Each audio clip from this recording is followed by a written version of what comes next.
Pemirsa, pembatasan sosial berskala besar PSBB sudah diberlakukan di Jakarta, Bogor, Depok, dan Bekasi. Sejumlah sanksi pun menanti para pelanggar PSBB, mulai dari surat teguran hingga penjara atau denda.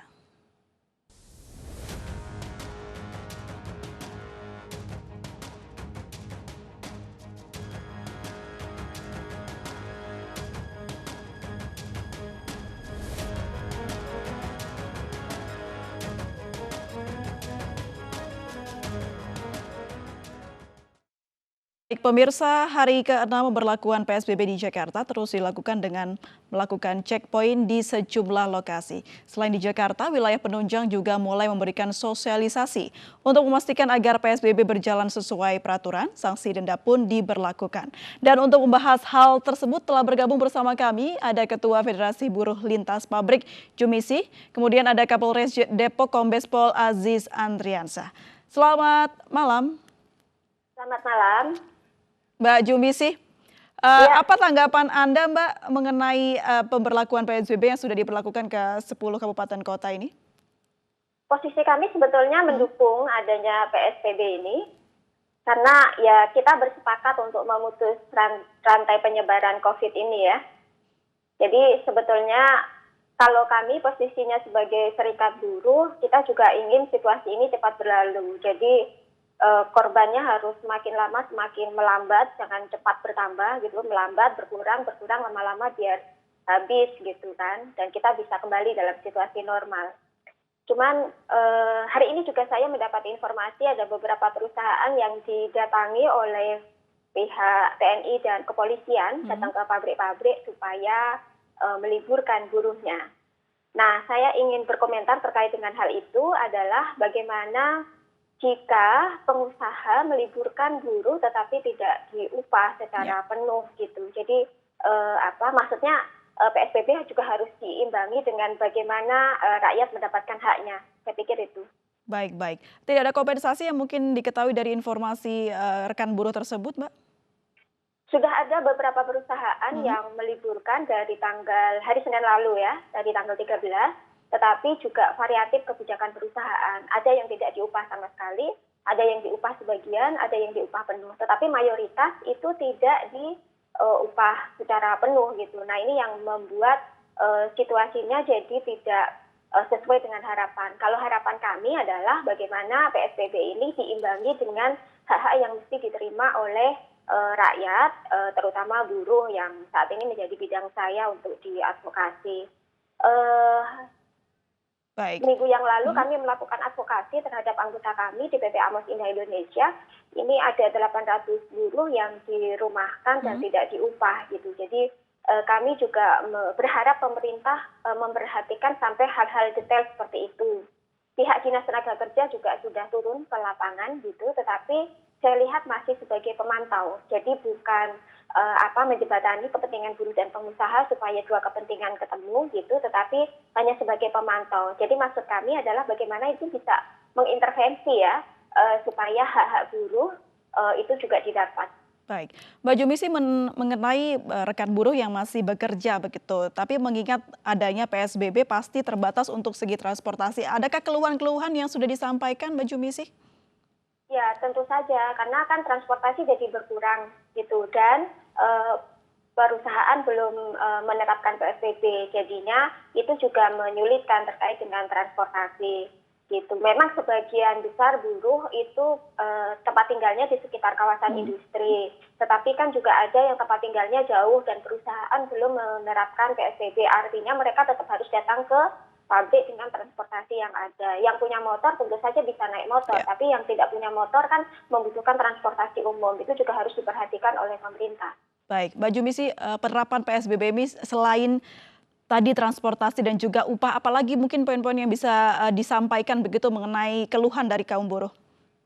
Pertama adalah soal sembako. Saya mau sampaikan kemarin 2 hari 3 hari terakhir itu kami menerima pengaduan dari teman-teman anggota bahwa sembako yang diturunkan oleh pemerintah ke kelurahan-kelurahan ternyata teman-teman buruh itu belum mendapatkan. Kenapa gitu? Itu terkendala di misalnya KTP-nya di RT sekian, tetapi dia tinggal di RT sekian. Beda RT itu menjadi bermasalah tidak menerima itu. Kemudian juga persoalan KK. Jadi KTP dan KK yang beda itu juga menjadi masalah. Padahal kan juga pemerintah sudah menyampaikan bahwa sembako itu diperuntukkan untuk seluruh warga yang tinggal di DKI Jakarta. Nah, ini ada di sekitar Kelurahan Semper Barat, Kelurahan Sukapura, Kelurahan Rorotan, Kalibaru, itu teman-teman anggota banyak yang tidak mendapatkan itu dan dijanjiin nanti di gelombang berikutnya. Nah, maksud kita detail itu detail sampai hal-hal seperti itu. Yang pertama. Yang kedua, terkait dengan upah, saya mau mengulangi bahwa buruh juga berhak atas upah kalau perusahaan menghentikan sementara produksi atau bahkan mem-PHK, itu harus mendapatkan pesangon sesuai dengan undang-undang. Kalau yang ada juga yang sebagian mengurangi jam kerja dalam bentuk tip atau hari. Misalnya hari ini bekerja, 2 hari kemudian tidak bekerja, hari ketiga bekerja, dan seterusnya. Itu upah yang diterima hanya yang pada saat dia masuk bekerja. Itu mempengaruhi pendapatan. Jadi ini butuh perhatian pemerintah supaya hak buruh juga terpenuhi. Ini bukan cuma berkaitan dengan upah, tetapi juga keberlanjutan tempat tinggal, karena rata-rata teman buruh ini kan perantau ya. Jadi kalau misalnya pendapatannya berkurang, itu berdampak terhadap tidak sanggup membayar kos-kosan. Berikutnya, saya mau menyampaikan juga soal THR, tunjangan hari raya. Kan sebentar lagi juga Lebaran Idul Fitri, dan banyak pengusaha yang juga menyampaikan ketidaksanggupan untuk membayar THR. Jadi THR itu menurut saya tetap mesti diterima oleh buruh sesuai dalam situasi normal. Kenapa seperti ini?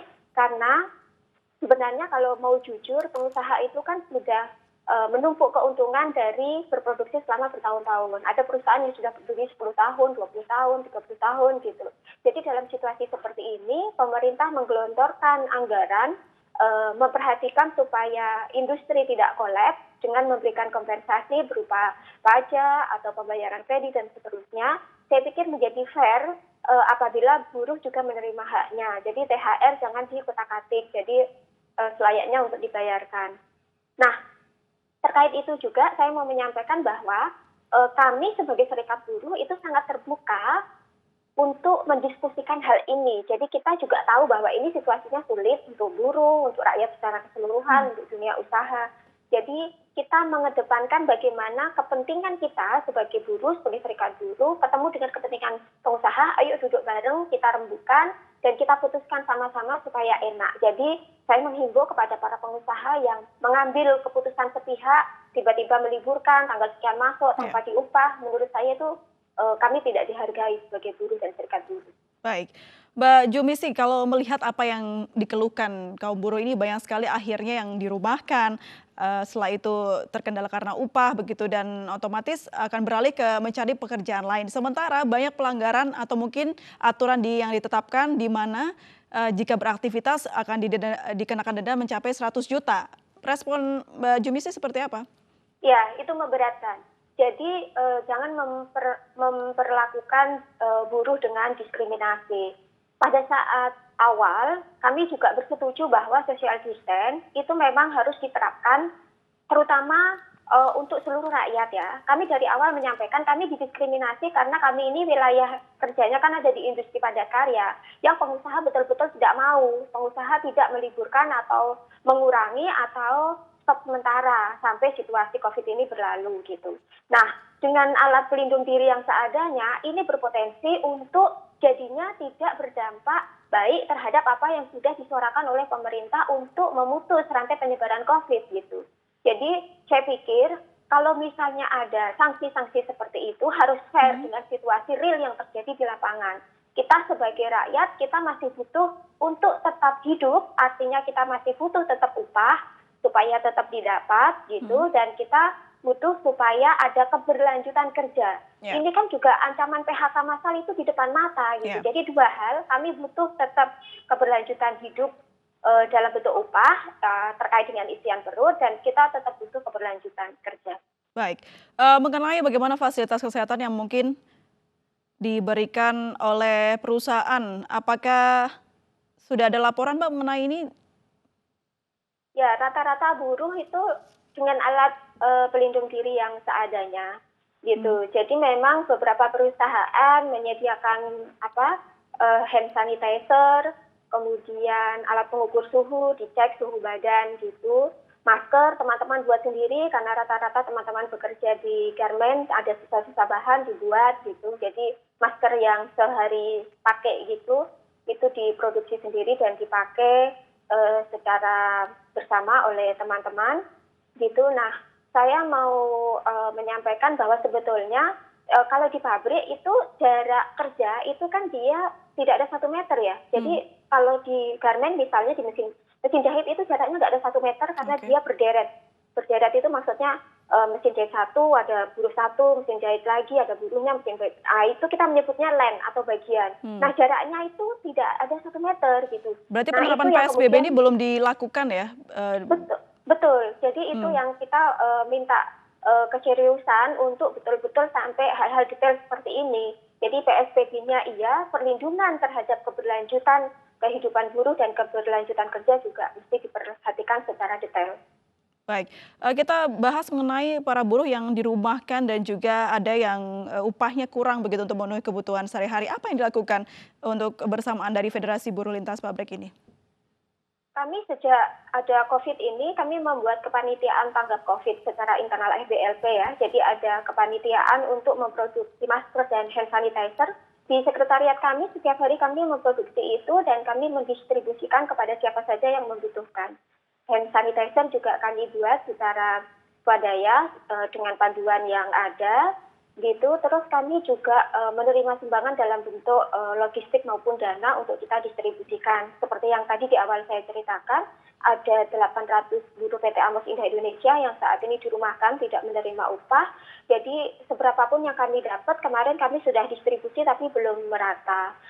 Juga untuk teman-teman anggota yang di Bekasi itu kan dia ekspedisi yang dia berkurang hari kerjanya dan upahnya menjadi berkurang. Ini juga butuh perhatian terkait dengan keberlanjutan hidup. Tetapi terkait bagaimana keberlanjutan bayar kos ini kita belum sanggup tertangani dan kami masih membuka diri untuk menerima sumbangan dari siapapun.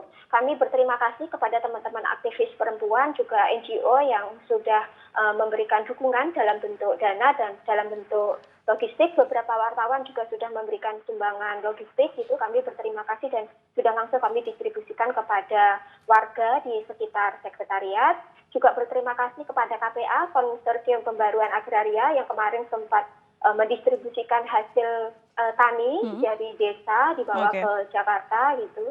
Itu. Tapi ternyata memang belum cukup. Ini butuh kerja keras yang lebih giat lagi. Baik, Mbak Jumisi tadi Anda menceritakan kalau banyak sekali buruh-buruh ini yang tinggal di dekat pabriknya tapi tidak berasal dari daerah tersebut.